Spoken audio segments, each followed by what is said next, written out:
सासू माँ बदल गई। कहानी उस घर की है जहाँ बहू और बेटी को एक माना जाता था, लेकिन फिर अरे शिखा बेटा, तू रसोई में क्यों घुसी रहती है? जा, रोटी मैं बना लूंगी। नहीं नहीं माँ जी, आप बैठिए, बस सारा खाना बन ही गया है। श्वेता को बोल देती हूँ, वो खाना लगा देगी सबका। सॉरी भाभी, मेरे पास वक्त नहीं है। माँ, मुझे पैसे देना, पार्लर जाना है। हाँ हाँ चली जाना, भाभी को भी ले जाना। वो भी जाने को बोल रही थी पार्लर, पर पहले ना मदद कर दे उसके खाना लगाने में। देख माँ, वो बहू है, उसे बहू रहने देना, इतना सर पर मत चढ़ा भाभी को। श्वेता, ज्यादा मत बोला कर। बहू और बेटी में कोई फर्क नहीं होता है। जा जाकर काम कर। ननद को माँ का भाभी से इस तरह प्यार करना बिल्कुल अच्छा नहीं लगता। वो बार बार किसी न किसी तरह माँ को भाभी के खिलाफ भड़काती रहती, लेकिन कोई फायदा ना होता। एक रोज, अरे बेटे किशन, जा बहू को कहीं घुमा कर ला, सारा दिन घर में काम करती रहती है। हाँ हाँ माँ, हम लोग जा रहे हैं ना गोवा। अच्छा जी, भाभी ने तो हमें बताया भी नहीं। वैसे तो सारी पंचायत करती है, ये गोवा वाली बात क्यों छुपा गई हमसे?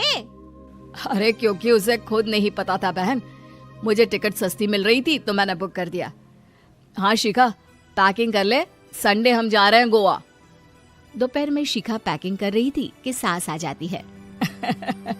ये क्या बहू, साड़ियाँ? अरे गोवा जा रही है घूमने या फिर शादी में मायके हैं? माँ जी, ऐसा कुछ है ही नहीं, समझ में नहीं आ रहा क्या रखूं कपड़े में। अरे तेरी और श्वेता की साइज तो एक ही है, उसके कुछ मॉडर्न कपड़े ले ले, आकर लौटा देना। हाँ माँ जी, ये ठीक रहेगा। शिखा श्वेता के पास जाती है और उससे कपड़े मांगती है। ना जी ना, मैं अपने कपड़े ना दूं, वैसे भी फैल जाएंगे मेरे कपड़े, बहुत महंगे वाले हैं। शिखा मुंह लटकाकर कमरे में आ जाती है तो सास कहती है, चल तैयार हो जा, तुझे मैं शॉपिंग करा कर लाती हूँ गोवा की। बस फिर क्या था, सास बहू निकल जाते हैं मार्केट और एक से बढ़कर एक ड्रेस खरीद कर घर आते हैं। पहले बता देती कि नए कपड़े दिलाने वाली है भाभी को, तो मैं अपने ही दे देती ना भाभी को, मुझे दिला देती नए कपड़े। देख श्वेता, परिवार का मतलब सबके साथ रहना होता है, ना कि सिर्फ अपना सोचना। वैसे भी तुझे अच्छे संस्कार सीखने चाहिए। और रही बात कपड़ों की, तो शिखा, आज से घर पर भी तू मॉडर्न कपड़े ही पहनेगी। कोई जरूरत नहीं है ये साड़ी वाड़ी लपेटने की। अब क्या था, घर पर श्वेता और शिखा एक जैसे रहते। एक बार पड़ोसन आती है। अरे बेटा, अपनी माँ को तो बुलाना जरा, बात करनी है। शिखा सास को बताती है और रसोई में चली जाती है। ये आपकी बेटी बहुत बड़ी हो गई है, इसके लिए एक रिश्ता है, कहो तो बता दूं। ये बेटी नहीं बहू है, घर में सब एक जैसा ही रहता है। वैसे मेरी बेटी भी बड़ी हो गई है, कोई रिश्ता हो तो जरूर बताना। पड़ोसन रिश्ता लेकर उन लोगों के घर आती है। तब श्वेता की होने वाली सास कहती है, तो ये घर है, कितने मंजिल का है? और ये बहू ने आपकी क्या पहन रखा है, जीन्स टॉप? अरे भाई, साड़ी वाड़ी नहीं है क्या इसके पास?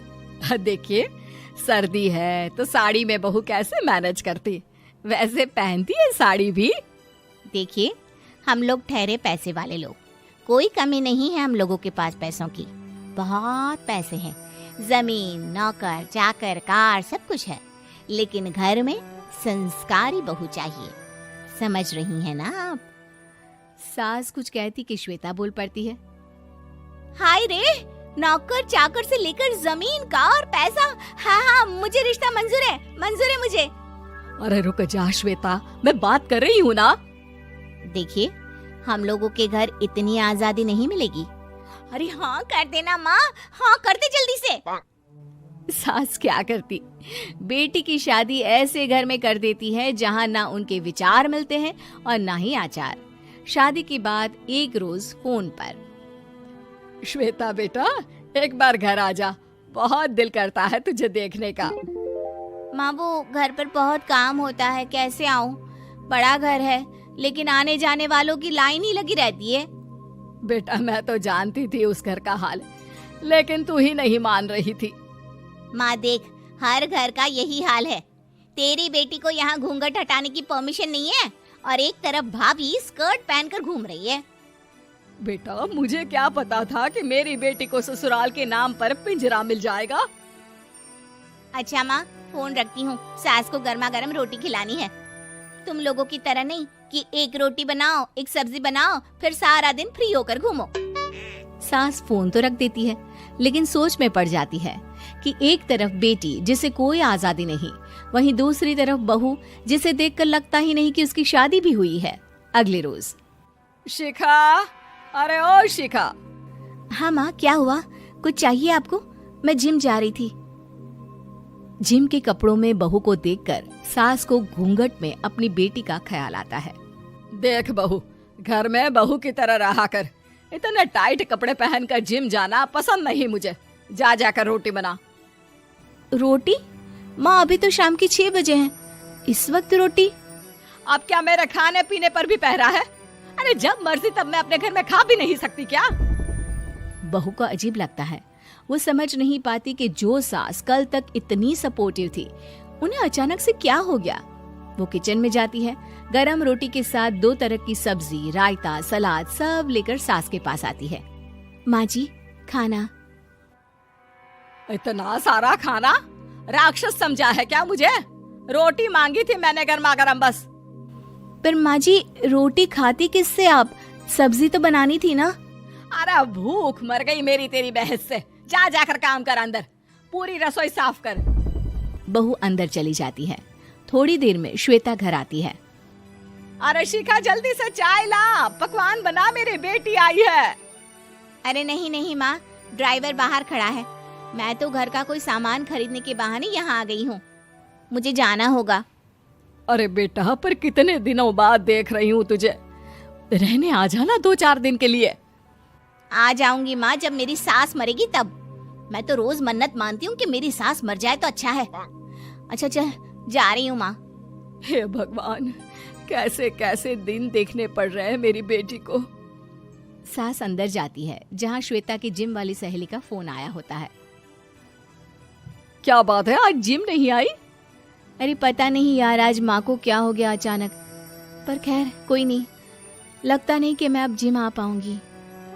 शिखा स्पीकर पर बात कर रही थी, जिसे सास सुन रही थी। यार ये सास ना होती ही ऐसी है। मैं तो कहती हूँ बुढ़िया जल्दी मरे और तू आराम से जिए। शिखा को सहेली की बात पर गुस्सा आ जाता है। माँ के मरने की कौन सा बच्चा दुआ मांगता है मोहिनी? आगे से ऐसी बात मेरे सामने मत करना। हमारे घर की शोभा ही माँ है। क्या हुआ जो थोड़ी सख्ती दिखा रही है? उसमें भी कोई ना कोई उनकी भलाई ही होगी।